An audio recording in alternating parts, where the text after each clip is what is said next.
किताब का नाम है जीवित मंदिर, ओशो जी के शब्द हैं। मैंने सुना है कि एक युवक विवाह करके लौटता था। वह जहाज से अपने घर वापस आ रहा था परदेश से। जोर का तूफान उठा। अब डूबा जहाज, अब डूबा। ऐसी घड़ी आ गई, लोग भयभीत होकर कांपने लगे, घुटने टेक कर प्रार्थना करने लगे। जिन्होंने कभी ईश्वर का नाम न लिया था, वे भी जोर जोर से ईश्वर का नाम पुकारने लगे। जिस लड़की को विवाह कर लाया था युवक, वह रोने लगी, चीखने लगी, पुकारने लगी। लेकिन यह युवक शांत बैठा रहा। उस युवती ने कहा, तुम भयभीत नहीं हो रहे हो? जहाज डूबने के करीब है और किसी भी क्षण हमारा अंत हो सकता है। उस युवक ने अपनी म्यान से तलवार निकाली, चमकती धार वाली तलवार, जिससे एक क्षण में गर्दन अलग हो जाए, और उस युवती के कंधे पर रखी। गर्दन को तलवार छूने लगी।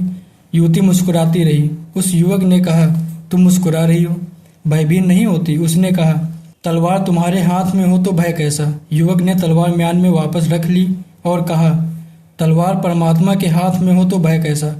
तूफान उसके हाथ में है, तूफान का भय नहीं।